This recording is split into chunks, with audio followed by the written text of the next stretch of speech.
Welcome you all. In this session, I will explain about compressibility and bulk modulus.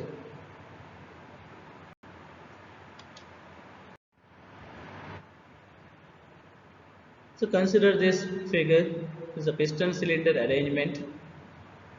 Here the cylinder is filled with liquids here, and this is a piston and connecting rod. The initial volume of the cylinder is V, and this one shows what the initial position of the piston. So now force is applied on to this piston. So due to that, piston travels from this initial position to the final position here. So now we can observe there is a change in volume or the decrease in volume from the initial condition. In turn, it causes for the rise in pressure inside this cylinder. So here the change in volume or decrease in volume is equals to very small volume, that is a dV. The compressibility is the reciprocal of the bulk modulus of elasticity. Bulk modulus K is given by, which is defined as the ratio of compressive stress to the volumetric strain. So now volumetric strain is equals to change in volume to original volume or initial volume. So change in volume is given by dV and initial volume is equals to V, and here minus sign indicates there is a decrease in volume.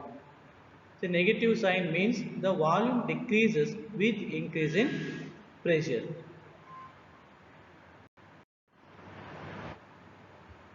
So now bulk modulus K is equals to ratio of increase of pressure to the volumetric strain. So increase in pressure is given by dP, and volumetric strain is equals to change in volume to original volume. Substitute these expressions on this expression, bulk modulus expression. So now this original volume that is taken to numerator at that time. So this bulk modulus K expression becomes minus dP by dV, then is multiplied with initial volume V. So now compressibility is equals to 1 by K, that is the reciprocal of bulk modulus. So now relationship between bulk modulus K and pressure for a gas. So now that is an isothermal process.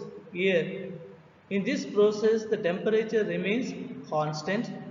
So according to that, the P by rho is equals to constant. So here 1 by rho is equals to specific volume. So now P into specific volume, pressure into specific volume is equals to constant. Differentiating this equation, so here the pressure as well as specific volume both are variables. Now after differentiation, the P into dV plus V into specific volume into pressure dP is equals to constant. Then the one term is taken to right hand side. The right hand side at that time it is a minus V specific volume into dP. After simplification, the pressure is equals to minus V dP by change in specific volume. In bulk modulus equation, the K is equals to P. That means bulk modulus K is equals to pressure P. Relationship between bulk modulus K and pressure P for a gas. So now it is in adiabatic condition. So according to adiabatic condition, P by rho power K is equals to constant. The 1 by rho is equals to specific volume. So now P into specific volume for adiabatic process, that is taken as a K here. So then it is constant. So after differentiating this, after differentiation and simplification of this equations, we will get the P into K is equals to minus VdP by dV. Hence, the K is equals to P into K. Bulk modulus is equals to P into K. Now, surface tension. Now, consider three different fluid droplets or particles in a fluid at different occasions.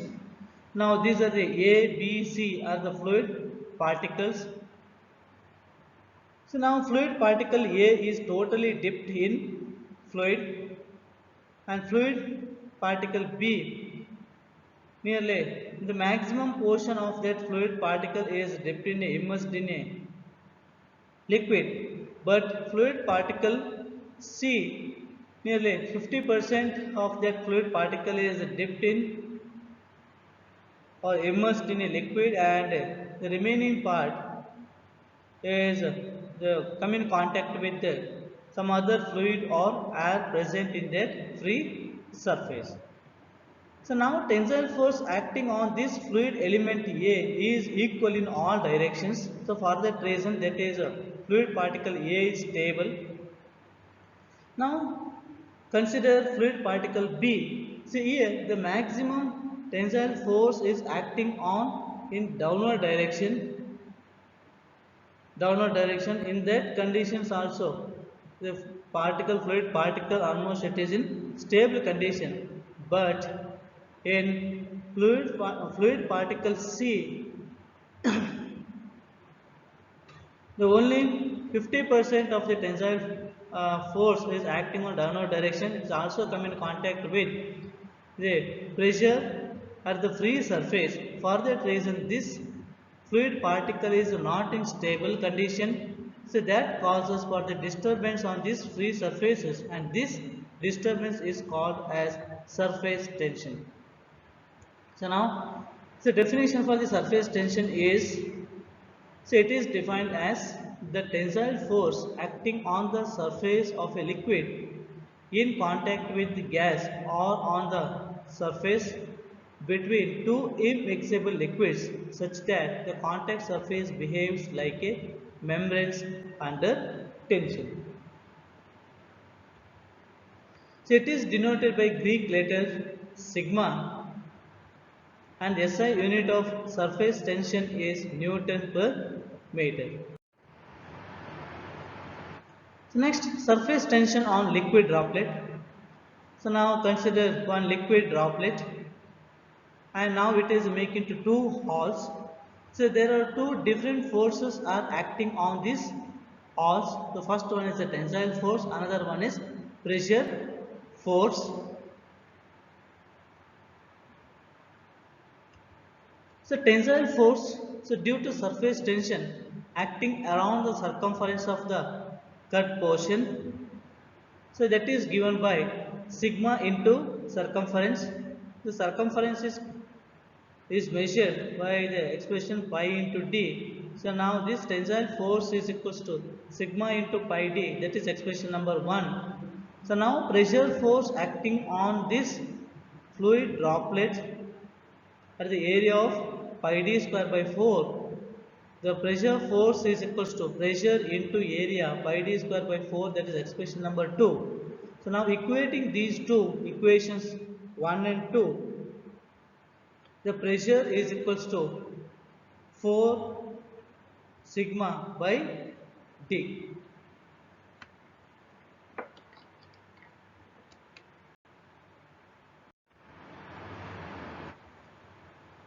Now surface tension on hollow bubble. A hollow bubble like a soap bubble in air has two surfaces in contact with air. So both that soap bubble makes in contact with air at outside as well as inside of the bubble. So the two surfaces are subjected to now surface tension. The first one is tensile force due to surface tension. So that is given by 2 into sigma into circumference.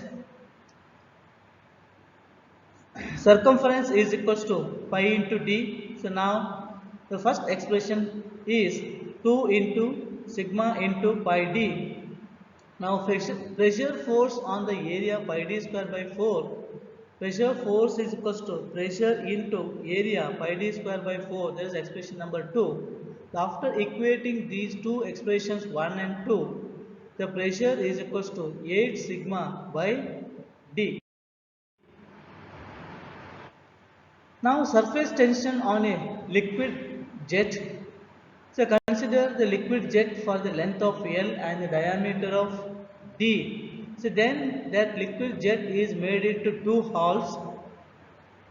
So once again two different forces are acting on this fluid jet, that is a tensile force as well as a pressure force. The tensile force on this liquid jet is given by sigma into 2L, and the pressure force acting on this liquid jet is given by P into area of semi-jet. The area of the semi-jet is equal to L into D, and pressure force is equal to pressure into L into D. Then equating these two expressions 1 and 2, we will get the pressure is equal to sigma into 2L by L into D. Now capillarity. The capillarity is defined as a phenomena of rise or fall of a liquid surface in a small tube relative to the adjacent level of liquid when the tube is held vertically in the liquid. So here the rise of liquid surface is known as capillary rise. If liquid level falls on that glass tube, so that is called as capillary depression, and it is expressed in centimeter or millimeter.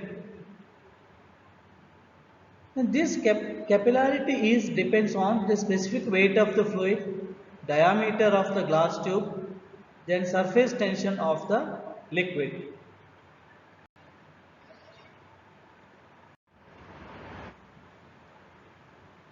So now expression for capillary rise.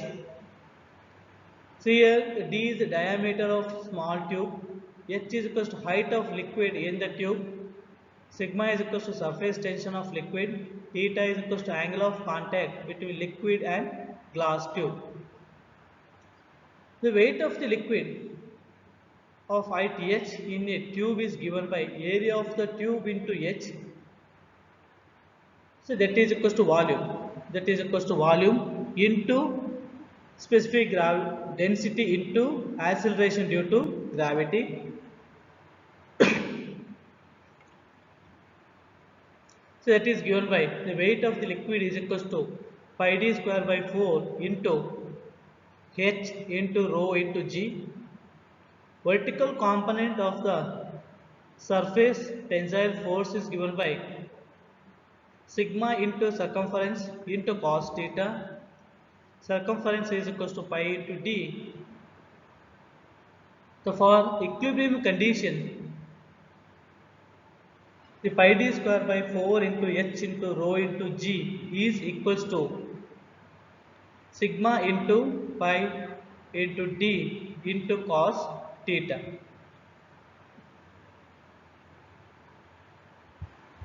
Now h is equals to 4 sigma cos theta by rho into g into d. So now h is equals to cos the 4 sigma cos theta by rho gd. For the value of theta between water and clean glass surface is approximately equals to 0, and cos theta is equals to unity. So then rise of water is given by h is equals to 4 sigma by rho g D. So now expression for capillary fall. H is equals to height of the depression in the tube, surface tension acting on in the downward direction and equals to sigma into pi d into cos theta. The force due to hydrostatic force acting upward and equal to intensity of pressure at a depth of h and area. The P into pi d square by 4 is equals to rho into G into H into pi d square by 4. Equating these two expressions, now we will get H is equals to cos sigma. The H is equals to 4 sigma cos theta by rho GD. So this is a diagram for a capillary fall. So here we can observe there is a drop in level of liquid in this glass tube for the height of h, and P is equals to pressure acting in upward direction. So such type of capillary fall we can observe in case of mercury because of higher specific weight.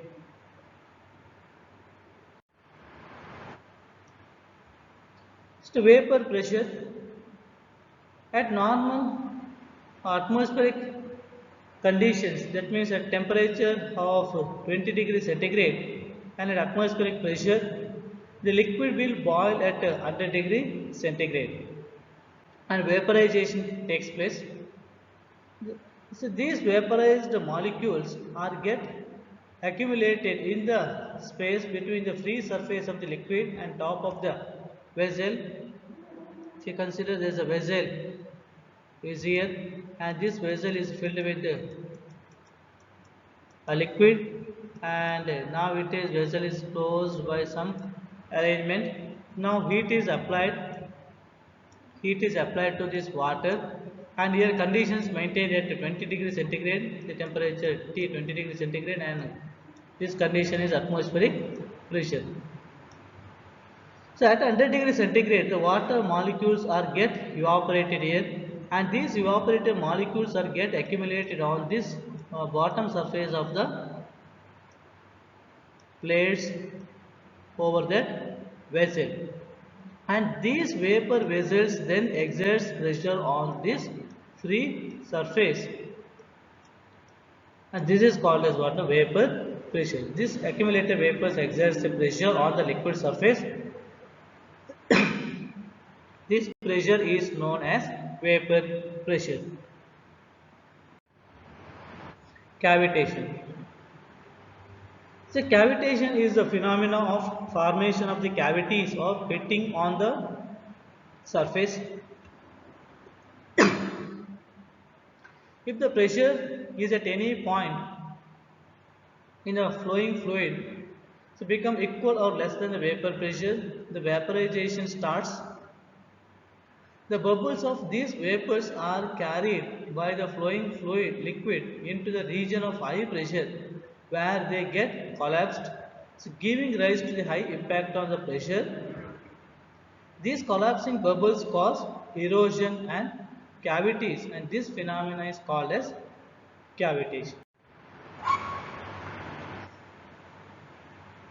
That means in this session we discussed about compressibility, bulk modulus, the relationship between pressure as well as the bulk modulus. In later part we discussed about surface tension and what is the surface tension for the different conditions. Also we studied about the cavitation. Thank you.